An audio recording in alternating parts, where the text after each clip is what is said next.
तो चलिए फ्रेंड्स, फिर से आपके लिए एक नया प्रैक्टिस सेट आपकी आगामी परीक्षाओं के लिए।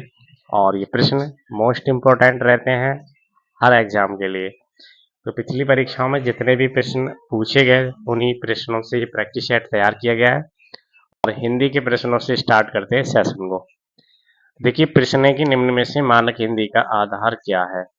ए ऑप्शन है अपभ्रंश, बी है पूर्वीय हिंदी, सी है परिनिष्ठ हिंदी, डी है आपका खड़ी बोली। तो आंसर इसमें राइट हो जाएगा डी, खड़ी बोली। ये मानक हिंदी का आधार मानी जाती है। दूसरा प्रश्न है, दिए गए विकल्पों में से वह शब्द चुनिए जिसका प्रयोग सदा एक वचन में होता है। ए ऑप्शन है कक्षा, बी ऑप्शन प्रत्येक, सी ऑप्शन प्राण, डी ऑप्शन आंसू। आंसर इसका राइट हो जाएगा ऑप्शन नंबर बी, प्रत्येक। प्रत्येक हमेशा एक वचन में प्रयोग होता है। तीसरा प्रश्न है, इनमें से संबंधवाचक सर्वनाम क्या है। ए ऑप्शन है कुछ, बी है वह, सी है जो, डी ऑप्शन इनमें से कोई नहीं। आंसर इसका राइट हो जाएगा सी। चौथा प्रश्न है, प्रविशेषण को कामता प्रसाद गुरु ने इनमें से क्या कहा है। ए ऑप्शन है अंतर विशेषण, बी है सामान्य विशेषण, डी है सी है ब्रह्म विशेषण, डी है असमान विशेषण। आंसर इसका राइट हो जाएगा ए, अंता विशेषण। पांचवा प्रश्न है, स्वावलंबी होने के लिए सही मुहावरा है। ए ऑप्शन है फूंक फूंक कर पैर रखना, बी है पौ वारा होना, सी है पानी फेर देना, डी है पैरों पर खड़ा होना। D option right. प्रश्न संख्या 6, गौतम बुद्ध ने अपना पहला उपदेश कहाँ दिया था। सारनाथ में, बौद्ध गया में, लुम्बिनी में या कुशीनगर में। आंसर इसका राइट हो जाएगा ए, महात्मा गौतम बुद्ध ने अपना पहला उपदेश सारनाथ में दिया था, जिसे धर्म चक्र परिवर्तन के नाम से जाना जाता है। बुद्ध का जन्म 563 ईसा पूर्व में लुम्बिनी नामक गांव में हुआ था। इन्होंने बौद्ध धर्म की स्थापना की। इन्हें लाइट ऑफ एशिया यानी कि एशिया का ज्योतिपुंज कहा जाता है। सातवां प्रश्न है, चौस और ड्यूआर्स जैसे गिरिपद मैदानों में मौजूद मृदा होती है। जलोढ़ मृदा, काली मृदा, लैटराइट मृदा या लाल और पीली मृदा। आंसर ये राइट हो जाएगा, चौस और ड्यूआर्स जैसे गिरिपद मैदानी में मौजूद मृदा जलोढ़ मृदा होती है। नदियों द्वारा बहते हुए जल द्वारा बहाकर लाई गई मृदा जलोढ़ मृदा कहलाती है। आठवां प्रश्न है, भारत में निम्नलिखित में से किस राज्य में लवण का सबसे अधिक उत्पादन होता है। असम, कर्नाटक, केरल, मिजोरम। आंसर राइट हो जाएगा सी, रबड़ का सर्वाधिक उत्पादन केरल राज्य में होता है। कर्नाटक कॉफी के लिए, असम चाय के लिए उत्पादन के लिए जाने जाते हैं। नवा प्रश्न है, कौन सी गैस वायुमंडल के ओजोन स्तर को अपघटित करती है। Chlorofluorocarbon, carbon dioxide, carbon monoxide, methane. Answer ये राइट हो जाएगा, क्लोरोफ्लोरोकार्बन गैस वायुमंडल की ओजोन परत को अपघटित करती है। ये एक कार्बनिक यौगिक है जो कार्बन, क्लोरीन, हाइड्रोजन और फ्लोरीन के परमाणुओं से बनता है। CFC गैस का प्रयोग रेफ्रिजरेटर में होता है। 10वां प्रश्न, 1869 में खालिस्तान नहर के खुलने से भारत से यूरोप की दूरी 7000 किलोमीटर कम हो गई है। पनामा, कील, स्वेज या बोल्गा झील। आंसर इसमें राइट हो जाएगा सी, क्योंकि स्वेज नहर को वर्ष 1869 में खोला गया था तथा इससे भारत और यूरोप के बीच की दूरी 7000 किलोमीटर कम हो गई। स्वेज नहर एक मानव निर्मित जलमार्ग है जो लाल सागर से भूमध्य सागर को हिंद महासागर से जोड़ते हैं। 11वां प्रश्न है, तमिलनाडु और श्रीलंका के मन्नार जिले के बीच मौजूद जल संधि को कहा जाता है। मलक्का जलडमरू मध्य, पाक जलडमरू मध्य, सुंदर जलडमरू मध्य या मलिकु कंडू। आंसर इसमें राइट हो जाएगा बी, तमिलनाडु और श्रीलंका के मन्नार जिले के बीच स्थित जल संधि को पाक जलडमरू मध्य कहा जाता है। 12वां प्रश्न, निम्नलिखित में से परंपरागत ऊर्जा स्रोत कौन से हैं? पवन ऊर्जा, कोयला, पेट्रोलियम, ज्वार शक्ति। ए और बी दोनों, बी ऑप्शन ए और डी दोनों, सी ऑप्शन सी और डी दोनों, डी है बी और डी दोनों। आंसर इसमें राइट होगा बी। गैर परंपरागत ऊर्जा के स्रोत निम्न है: सौर ऊर्जा, पवन ऊर्जा, ज्वार ऊर्जा, महासागरीय ऊर्जा, भूतापीय ऊर्जा, बायोमास ऊर्जा और जैव ईंधन आदि। आंसर यहाँ पर बी राइट होगा। 13वां प्रश्न, निम्नलिखित में से किस क्षेत्र में 1813 के चार्टर एक्ट में भारत में अंग्रेजी नीति से मौलिक परिवर्तन आया? ए ऑप्शन है कृषि, बी है शिक्षा, सी है जन स्वास्थ्य, डी है तकनीकी शिक्षा। आंसर इसमें बी राइट होगा। शिक्षा के क्षेत्र में 1813 के चार्टर एक्ट में भारत में अंग्रेजी नीति में मौलिक परिवर्तन आया। 1813 के अधिनियम के तहत भारत में शिक्षा के प्रचार व प्रसार पर बल दिया गया। इस अधिनियम ने पहली बार ब्रिटिश भारतीय क्षेत्रों की संवैधानिक स्थिति को परिभाषित किया तथा इस अधिनियम के द्वारा भारतीय की शिक्षा के लिए सरकार प्रतिवर्ष लाख खर्च करने पर सहमति बनी है। 14वां प्रश्न, 6वीं सदी बीसी के दौरान उत्तर प्रदेश के किन क्षेत्रों में चेदी कहा जाता है? बुंदेलखंड, अवध, अंग या अवंती।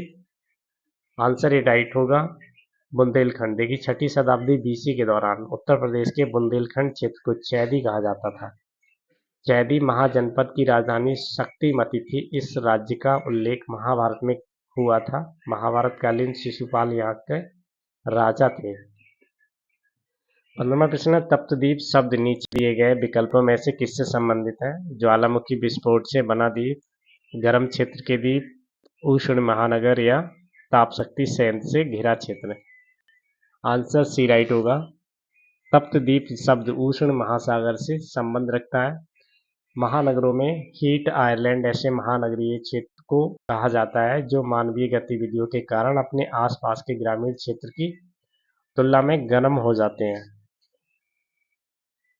16वां प्रश्न, वह अरब जनरल कौन था जिसने 711 एडी में सिंध पर विजय प्राप्त की और खलीफा के शासन क्षेत्र के एक भाग के रूप में उस पर कब्जा कर लिया? मोहम्मद गजनी, इब्राहिम लोदी, मोहम्मद बिन कासिम या मोहम्मद गौरी। आंसर राइट होगा मोहम्मद बिन कासिम। भारत में इस्लामिक शासन का विस्तार मोहम्मद बिन कासिम के सिंध पर आक्रमण करने के बाद हुआ। मोहम्मद गजनी मध्य अफगानिस्तान में गजनबी राजवंश का महत्वपूर्ण शासक था। इब्राहिम लोदी एक अफगानी शासक था जो दिल्ली सल्तनत का अंतिम सुल्तान था। 12वीं शताब्दी का शासक मोहम्मद गौरी अफगान के सेनापति थे। अगला प्रश्न, भारत में उपनिवेश स्थापित करने वाले अंतिम विदेशी कौन थे?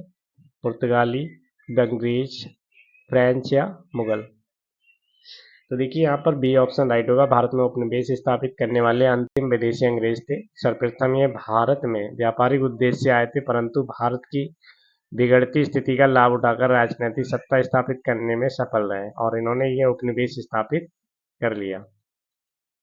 18वां प्रश्न, वह वर्ष 1773 में से 1785 तक वस्तुतः भारत के पहले गवर्नर जनरल कौन थे? Baron Hastings, Lord Minto, George Washington, George Watson या विलियम जॉर्ज वॉकर। आंसर ये राइट होगा वॉरेन हेस्टिंग्स। लॉर्ड मिंटो 31 जुलाई 1807 ईस्वी से 4 अक्टूबर 1813 ईस्वी तक भारत के गवर्नर जनरल थे। इनके शासनकाल में चार्टर एक्ट 1813 ईस्वी को पारित हुआ था। George Watson, admiral George Wills Watson वर्ष 1827 से 1897 के मध्य एक रॉयल नेवी अधिकारी थे। विलियम जॉर्ज वॉकर ये एक वरिष्ठ ब्रिटिश सेना अधिकारी थे। वे विक्टोरिया क्रॉस के एक प्राप्तकर्ता भी थे। 19वां प्रश्न, निम्नलिखित में से कौन सी नदी यमुना नदी की सहायक नदी है? सहायक नदी नहीं है। केन नदी, बेतवा नदी, चंबल नदी या कल्याणी नदी। आंसर इसमें राइट होगा डी। देखिए यमुना नदी गंगा नदी, यमुना गंगा नदी की सबसे बड़ी सहायक नदी है, क्योंकि चंबल, सिंध, बेतवा, केन इसकी सहायक नदियां, लेकिन कल्याणी यमुना नदी की सहायक नदी नहीं है। 20वां प्रश्न, नेपच्यून के अलावा अन्य किस ग्रह को नीला ग्रह कहते हैं? पृथ्वी, मंगल, प्लेटो या जुपिटर। आंसर ए राइट होगा। वरुण नेपच्यून के अलावा पृथ्वी ग्रह को भी नीला ग्रह कहा जाता है। वरुण ग्रह का हल्का नीला रंग उसके वातावरण में मौजूद मीथेन गैस के कारण होता है। 21वां प्रश्न, खालिस्तान राष्ट्रीय उद्यान में सबसे अधिक एक सींग वाले गैंडे पाए जाते हैं। जिम कॉर्बेट, रणथंभौर, काजीरंगा या बांदीपुर। आंसर सी राइट होगा। काजीरंगा राष्ट्रीय उद्यान असम राज्य में स्थित है। ये एक सींग वाले गैंडे के लिए प्रसिद्ध है। इसे वर्ष 1974 में राष्ट्रीय उद्यान का दर्जा दिया गया। 22वां प्रश्न, फरवरी 1948 में भारतीय संविधान के प्रारंभिक मसौदे को किसने तैयार किया था? आंसर इसमें राइट हो जाएगा। ब्योर राम मनोहर सिंह, बी नंदलाल बोस, सी श्यामा प्रसाद मुखर्जी, डी है बेनेगल नरसिंह राव। आंसर इसमें राइट हो जाएगा डी। देखिए, बी एन राव का पूरा नाम बेनेगल नरसिंह राव है, जिन्होंने वर्ष 1948 में संविधान के प्रारंभिक मसौदे को तैयार किया। ये संविधान सभा के सलाहकार भी थे। नंदलाल बोस ये भारत के प्रसिद्ध चित्रकार थे तथा इन्होंने संविधान की मूल प्रति का डिजाइन तैयार किया था। श्यामा प्रसाद मुखर्जी ये प्रसिद्ध शिक्षाविद, चिंतक और भारतीय जनसंघ के संस्थापक थे। ब्योहार राम मनोहर सिंह ये एक चित्रकार थे जिन्हें भारत के संविधान की मूल अंतिम पांडुलिपि में चित्रण के लिए जाना जाता है। 23वां प्रश्न, भूमध्य सागरीय वन झाड़ियां किस जलवायु में क्षेत्र में है? गर्म शीतोष्ण क्षेत्र, भूमध्यवर्ती क्षेत्र, ठंडे शीतोष्ण क्षेत्र या गर्म क्षेत्र। आंसर ए राइट होगा। गर्म शीतोष्ण जलवायु क्षेत्रों में भूमध्य सागरीय वन झाड़ियां पाई जाती हैं। भूमध्य सागरीय क्षेत्र का उष्ण कटिबंधीय और शीत कटिबंधीय के बीच क्षेत्र है। यहाँ गर्म और सर्दी के मौसम में तापमान में अधिक अंतर नहीं पाया जाता। इन क्षेत्रों में तापांतर निम्न होता है। 24वां प्रश्न, भारत सरकार द्वारा शुरू की गई गंगा नदी को साफ करने की परियोजना कौन सी है?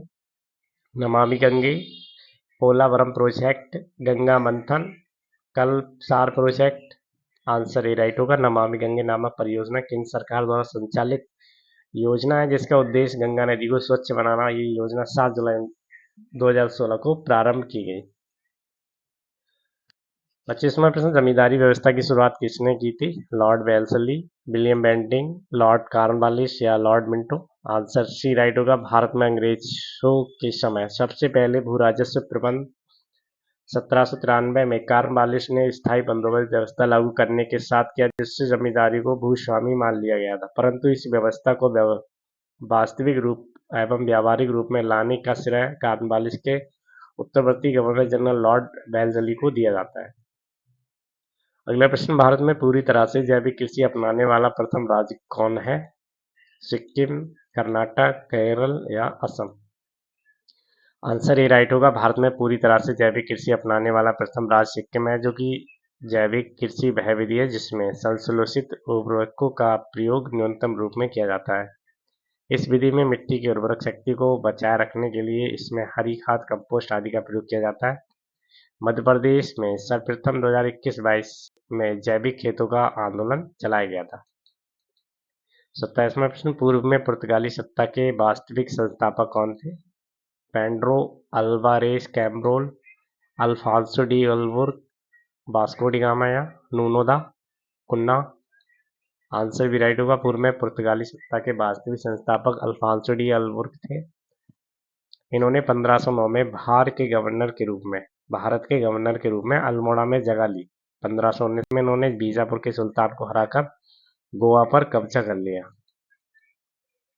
28वां प्रश्न है, पिग्मी निवासी किस देश में पाए जाते हैं? तो देखिए, पिग्मी जो निवासी हैं वो आपके विषुवत रेखीय प्रदेश में पाए जाते हैं। इनकी लंबाई कम, नाक चपटी, बाल घुंघराले होते हैं। जातियों का औसत कद 150 सेंटीमीटर होता है। 29वां प्रश्न, वह अधिकतम अवधि जब तक कि कोई केंद्रीय मंत्री संसद किसी सदन का सदस्य न होते हुए भी पद पर बना रह सकता है? 12 माह, 3 माह, 6 माह या 4 माह। तो आंसर सी राइट होगा। अनुच्छेद 75 ये कहता है कि कोई भी व्यक्ति बिना किसी सदन का सदस्य हुए 6 माह तक मंत्री पद धारण कर सकता है। 30वां प्रश्न, संविधान का कौन सा आर्टिकल रूल ऑफ लॉ का विस्तृत उल्लेख करता है? Article 13, article 14, article 15, article 16। तो आंसर बी राइट होगा, आर्टिकल 14।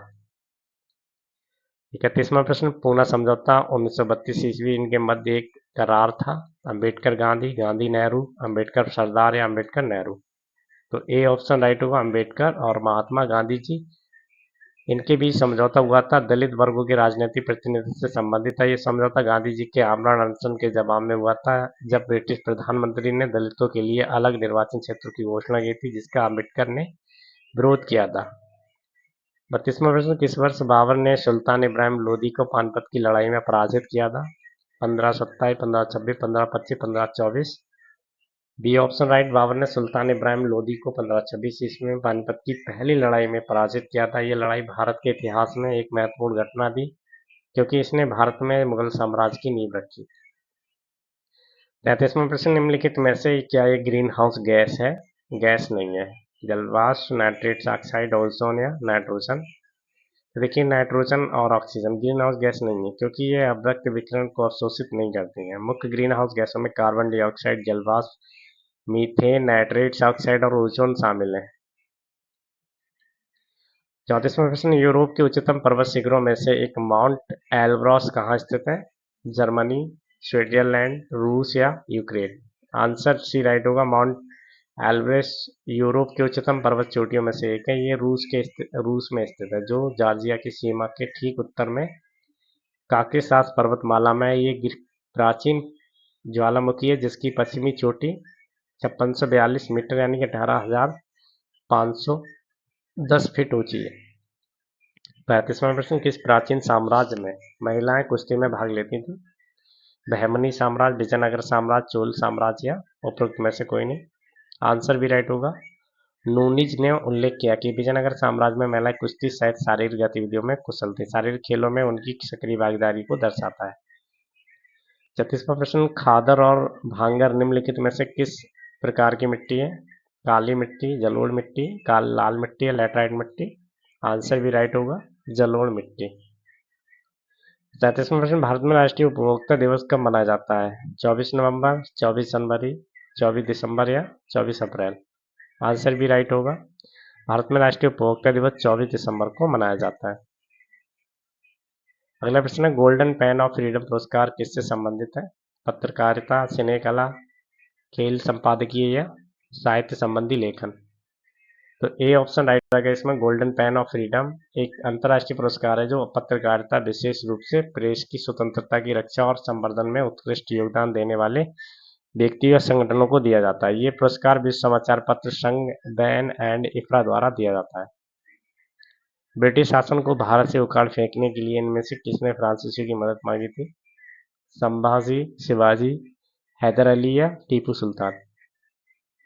आंसर डी राइट होगा, टीपू सुल्तान ने ब्रिटिश शासन को भारत से उखाड़ फेंकने के लिए फ्रांसीसी की मदद मांगी थी।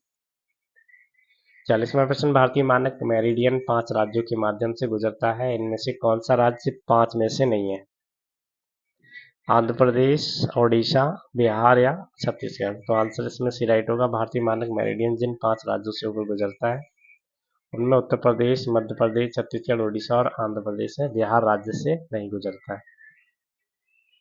41वां प्रश्न, विश्व प्रसिद्ध मयूर सिंहासन का निर्माण उसकी लाल किले में स्थापना निम्न में से किस मुगल शासक ने की थी? शाहजहां, जहांगीर, अकबर या बहादुर शाह प्रथम। आंसर इसमें राइट होगा ए, विश्व प्रसिद्ध मयूर सिंहासन का निर्माण मुगल शासक शाहजहां ने 17वीं शताब्दी की शुरुआत में करवाया था और इसे दिल्ली के लाल किला के दीवाने खास में रखा गया था। तो इस सेशन को यहीं पर फिनिश करेंगे और आपसे उम्मीद करते हैं आपको सेशन जरूर पसंद आया होगा। इसको लाइक